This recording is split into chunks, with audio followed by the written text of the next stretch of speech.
Hey everyone, welcome back to Critical Mass. I'm Kent Dunn with ShowtimeShowdown.com. You're rich. Just go with it. Just be proud of it, you know. So we already talked about 22 Jump Street and Edge of Tomorrow and X-Men a little bit, you know, because I had to throw that in there. Right now, let's talk about another major sequel. I think the last one came out about 3-4 years ago. I think it's almost 5. They waited a long time. In fact, I think they reference it in the movie. Really? In the beginning of the movie, It says, "Oh, I found my dragon. It's been 5 years now, and look at our place. This is Bert." Okay. I think it's about 5. Incredibly surprising. So How to Train Your Dragon did very, very well. It just kind of came out of nowhere. Yeah. And it's DreamWorks, but it seemed more like a Pixar film. Yeah. And I thought, oh, we're going to see these every 2 years because they make money. 5 years later, here we go. So How to Train Your Dragon 2 picks up 5 years after. Hiccup is still kind of like, you know, he's not exactly what his dad wants. You know, his dad has high hopes for him, but he's kind of just this scrawny guy who likes to go on adventures with his dragon Toothless. And basically, in this movie, he goes on a few adventures and finds some family, and things go a little haywire. I was wondering where they were going to go with How to Train Your Dragon 2. Yeah. And they went to some really cool places. Here's a scene.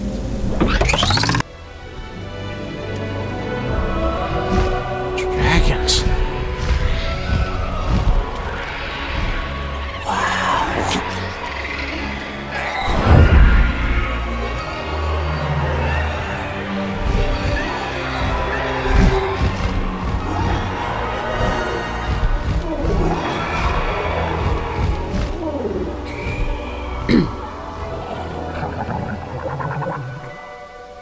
This is where you've been for 20 years? It's not every day you find out your mother is some kind of crazy, feral, vigilante dragon lady. Oh. At least I'm not boring. Right? How did you survive? Oh, Cloud Jumper never meant to harm me. He must have thought I belonged here. In the home of the great Bewilderbeast. The Alpha species. One of the very few that still exist. Every nest has its queen, but this is the king of all dragons.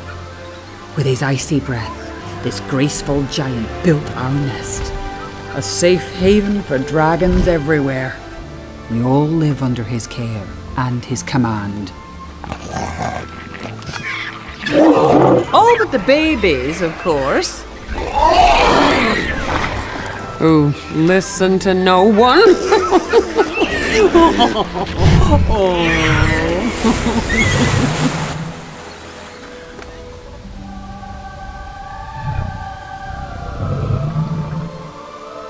I've lived among them for 20 years, Hiccup. Learning their ways, discovering their secrets. He likes you. Okay, so there we have How to Train Your Dragon 2.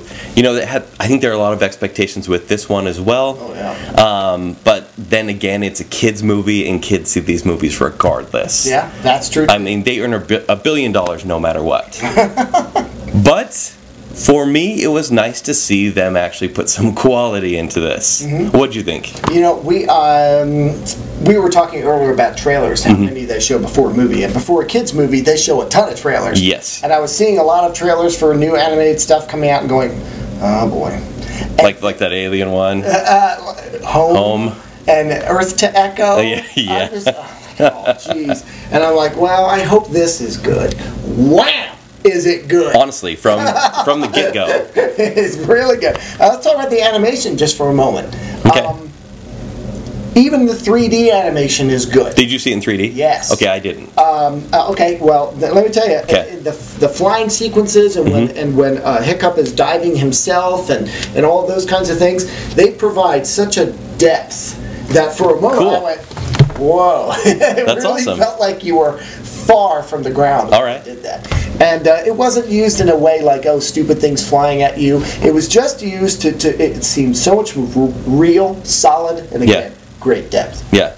The movie it takes 4 minutes to explain, here's where we were. Right. And here we go.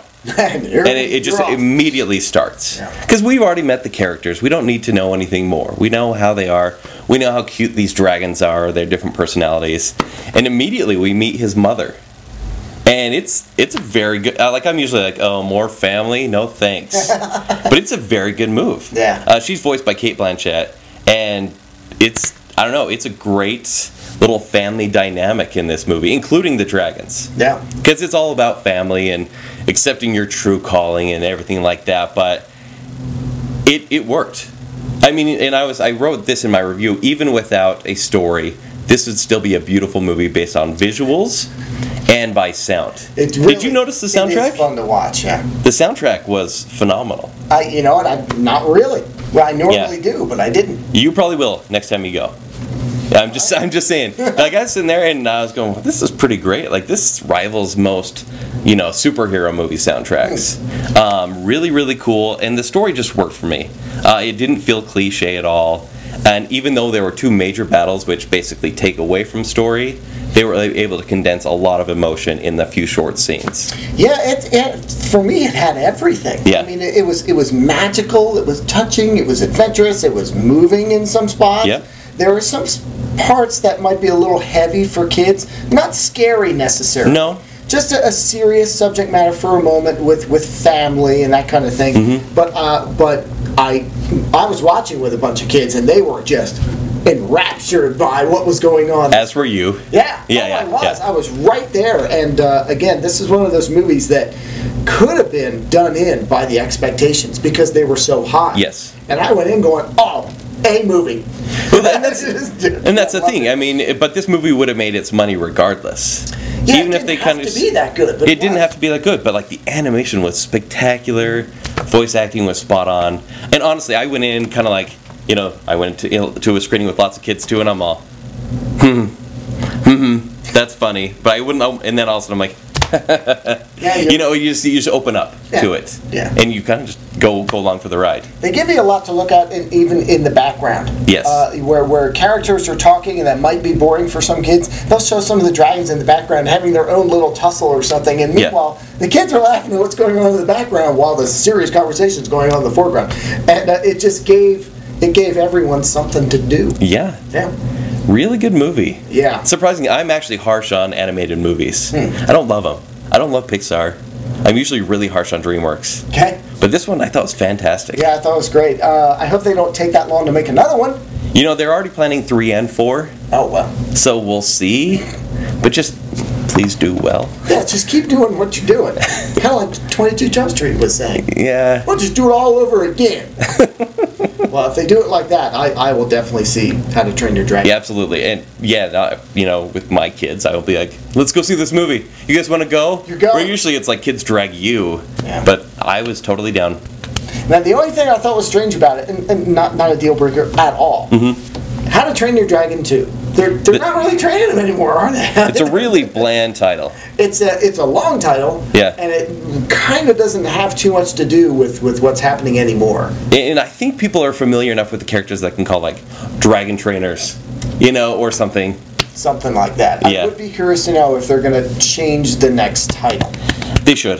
They honestly should. Yeah, because now, even the folks that didn't know how to deal with dragons in the first one are all these competent dragon riders. Yes. And all this kind of stuff. And it's fun to watch, but the title is just weird now. That's all. Yeah. So for that, you're going to knock it down like 3-letter grades. Nope. That is an A movie. I give it a flat-out A. I love this movie. I hate you today because I'm giving it an A as well. And like just for what it is a near perfect animated movie. I think it's DreamWorks' Lion King. I'm going to put it down there. Wow. So, yeah, I think it's the peak of what they've done. Wow. I'm not going to argue with that. Sorry. Well, I'll tell you what. If we got time, you want to argue about something, we'll talk X-Men. Okay. Okay. Yeah. All right, but just in case he doesn't, that's pretty much it for us at Critical Mass. I'm Rich Bonaducci with TheRealPlace.com. I'm Ken Dunn with ShowtimeShowdown.com. And we'd like you to please like our Facebook and all the other stuff we have, Instagram, etc., as well as IndieOgden.com and Cinema 502. I think it's on Facebook as Art House Cinema 502. And even though this week we didn't talk indies, you should go see some because there's a lot of good Sundance movies coming out. There's a lot of good stuff coming out. Yeah. Go see Cold in July, by the way. There you go. Yeah. Oh, wait, that's right. You had seen that at Sundance. Yeah. Now it's finally coming down the mountain, so to speak. Indeed it is. There Yeah. you go. All right. Well, remember, we're not critical. We are critical. Oh, wait, we are. We're not cynical, though. It's been a while. Anyway. We're critical and cynical today. Not Yeah, today. actually, we're nice. No, not today. Not today. If we talk X-Men, I'll show you cynical. We'll see you next time. I think it has to... Oh, damn. Damn, are you okay? How do you even get that out? That hurt. It's an ankle in there somewhere. Is it recording? Yeah, I'll put that in credits.